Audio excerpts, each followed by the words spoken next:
Le prix des femmes architectes est décerné à Cristina Vega Iglesias. Félicitations. Dans la rubrique Jeunes femmes architectes, nous avons donc d'autres lauréates de l'année. Bravo à vous, Cristina Vega Iglesias. C'est à vous. Je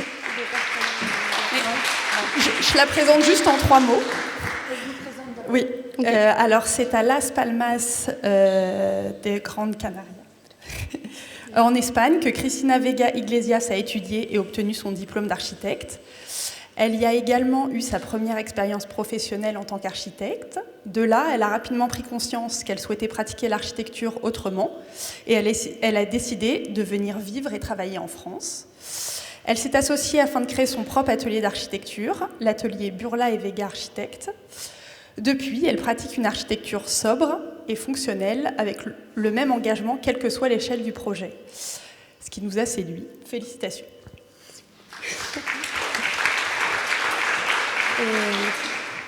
Merci beaucoup pour tes gentilles paroles.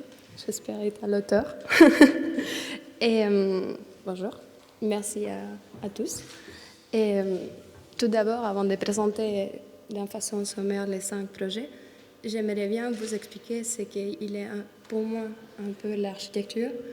Et je pense que l'architecture, c'est des partages pour moi. L'architecture, c'est un partage depuis le respect des lieux, le respect des matériaux, le respect des personnes qui l'ont vécu avant nous. Et nous, on essaye de donner de la générosité aux espaces en donnant des espaces qui peuvent être tranquilles, ordonnés, sobres. Et comme nous, on était jeunes, on acceptait tout travail qui était devant nous. Ce qui fait qu'aujourd'hui, je vous présente 5 projets qui vont changer énormément de programmes, énormément d'échelles. À chaque projet, on essayait d'évoluer, d'apprendre. Et nous, on était jeunes, sans expérience. Et on a essayé d'acquérir un tout petit peu à chaque projet. Le premier projet que je vous présente, ça se passe en play ou... C'est un aménagement d'une maison de ville. On n'avait pas du tout de budget. Et cette personne, il avait une maison qui était très longue et très étroite. Par contre, lui, il voulait avoir une méga cuisine et accueillir un maximum de personnes. Du coup, notre stratégie, il était d'essayer de capter le maximum de lumière qu'on pouvait. On a changé la porte pour une porte qui était complètement vitrée pour avoir 2 apports lumineux, avoir des meubles qui étaient des médiums laqués pour avoir un peu de réfraction de la lumière, pour agrandir un peu l'espace. Splitter la cuisine pour les laisser l'espace libre au milieu quand il recevait des gens. Et tout le projet, il s'est centré en réhabiller ce qui était existant pour économiser un peu d'argent et dessiner tous les meubles un par un en atelier avec les menuisiers. Du coup, on a fait un petit travail de détail, on a essayé d'être le plus soigneuse possible. Le deuxième projet que je vous présente, c'est une maison familiale. Quand nous, on est arrivés, c'était une maison très grande. Par contre, il n'avait pas du tout de relation avec l'environnement et il n'avait pas du tout une fluidité spatiale. Du coup, sur quoi on s'est focalisé, c'était sur le fait d'ouvrir un maximum au paysage, essayer d'avoir la noblesse des matériaux de lieu et forcer les axes visuels, avoir une fluidité spatiale et arriver à faire une hiérarchie des volumes en utilisant les couleurs et les matériaux. Ce qui donne qu'on a une continuité spatiale qui se fait par les visuels, par la lumière et par les choix des matériaux qui rejoignent les espaces. Évidemment, on a fait tout l'aménagement, tout le percement, la relation avec l'extérieur et tout le mobilier qui était dessiné et fait. Un autre projet qu'on a fait, c'était la réhabilitation d'une ancienne école de village en salle de fête communale. C'était un ancien bâtiment qui était désaffecté de son usage principal et qui était mal exploité. Du coup, on s'avait rendu compte que toutes ces écoles de cette zone de Bourgogne, ils étaient faits par un architecte, les mêmes architectes. Nous, on avait des problèmes d'énergie et d'accessibilité handicapée. Nous, on a essayé de les résoudre, premièrement en faisant une recherche sur les stratégies qu'il utilisait ce monsieur dans ces écoles et en utilisant certaines de ces stratégies, mais en version année 2000, avec des matériaux plus facilement reconnaissables pour qu'on sait ce qu'il était le bâtiment d'origine et ce qui va être notre intervention. Pour que tout le temps notre intervention soit lisible, on peut avoir 2 lectures à premier coup d'œil.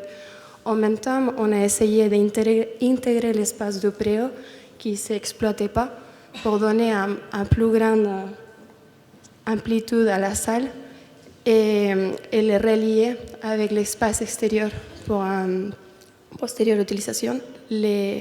Avant-dernier projet, c'est un micro-crèche. À nouveau, c'était en réhabilitation. Notre problème ici, c'était que le bâtiment, il n'avait pas les limites de propriété claires et il n'avait pas une harmonie avec le reste des bâtiments qui l'entouraient. Du coup, la première chose qu'on a fait, c'était définir les limites de propriété. Après, on a décidé d'avoir un visuel qu'il pouvait les marier avec l'immeuble d'à côté, de coups de bois. En plus, il avait des filières locales. Mais par contre, il donnait un traitement au bois complètement différent pour qu'on peut quand même lire qu'est-ce qu'il était la maison de santé et qu'est-ce qu'il était la micro-crèche. La chose que je trouve très bien, c'est qu'avec les bardages qu'on a fait, auxquels on a décidé de ne pas peindre la tranche perpendiculaire et prendre la partie transversale dans tout le spectrum lumineux. Et l'effet qu'on pouvait arriver à faire, c'était de la performance thermique, parce que ce bâtiment, il surchauffait beaucoup, en harmonisation de la façade. Et en plus, la chose qui est très très bien, c'est que pour les enfants, ce n'est pas un espace qui va être angoissant, surmené de couleurs, surmené d'excitation. C'est un espace dans lequel nous, on peut avoir des couleurs qui viennent par la réfraction de la lumière de bardage. On en a des espaces qui sont propres, comme c'est un micro-crèche, et on en a peu des employés. Notre intérêt, c'était que peut-être un employé il pouvait surveiller 5 et 6 enfants sans avoir un souci. Du coup, on en a des axes visuels qui sont forcés. On en a aussi des mobiliers qui étaient évolutifs pour les différentes âges des enfants. Dernier projet, c'était la construction d'un terrain sportif couvert à Palange. La mairie nous avait proposé de faire un terrain sportif couvert pour tout simplement faire un ou deux ces sports communaux. Et nous, on avait décidé déjà que c'est une petite commune et qui n'a pas la possibilité d'avoir beaucoup de projets, essayer de faire quelque chose qui peut être multi-activité, pour pouvoir faire aussi des yoga pour se détendre les femmes et les hommes, des zumba, des sports. Et notre prémisse, il était simple, c'était de faire une symétrie centrale dans laquelle on pouvait avoir un espace libre, un volume proportionné qui était sobre, avoir deux débarras, pour le dire comme ça, deux espèces de stockage dans lesquels on pouvait garder les équipements et moduler l'espace en fonction de ce qu'on avait besoin.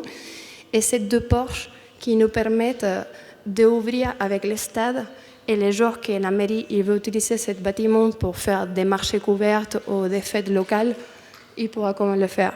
Le fait d'utiliser les brise-soleil, il nous permet d'avoir une sécurisation pour les espaces avec les enfants, une ventilation naturelle, rapide et efficace, et aussi une privacité quand il se fait certains types d'exploitation.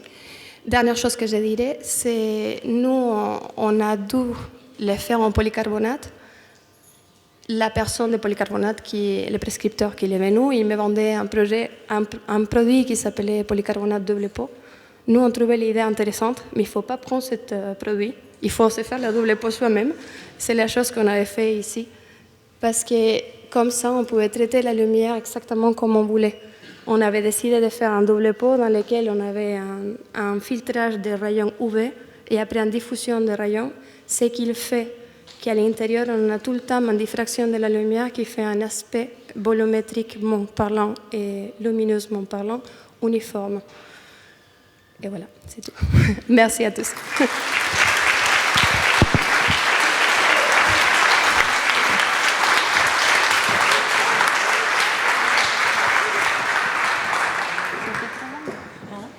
Non, c'était très bien. Bah, écoutez, vraiment, vous êtes formidables et vous avez de la chance parce qu'il y a un petit garçon qui va vous amener un prix. Bravo à vous. Alors, on va faire,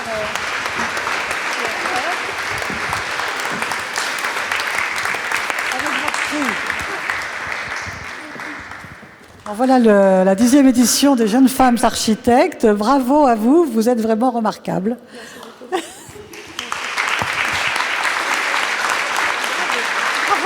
aussi. Parce que vous aussi, vous l'avez fait plus pour défendre tout le monde. C'est pas mal. Pour la petite histoire, je vous raconte l'histoire de cette jeune femme. Je l'appelle et je lui dis, tu sais, tu as le prix. Hein. Elle me dit, enfin, vous avez le prix. Elle me dit, vous êtes sûre? Elle était en larmes, pleurait, tout ça. Elle m'a dit, mais je vais me marier, je vais acheter la maison et j'ai le prix de la jeune femme architecte. Bravo! En 10 jours. En 10 jours. En 10 jours de décalage, oui. C'est très émouvant, donc c'est vraiment un grand plaisir de donner des prix à des gens qui le méritent et qui sont valeureuses et qui vont développer la production architecturale dans le bon sens. Oui, bravo à vous.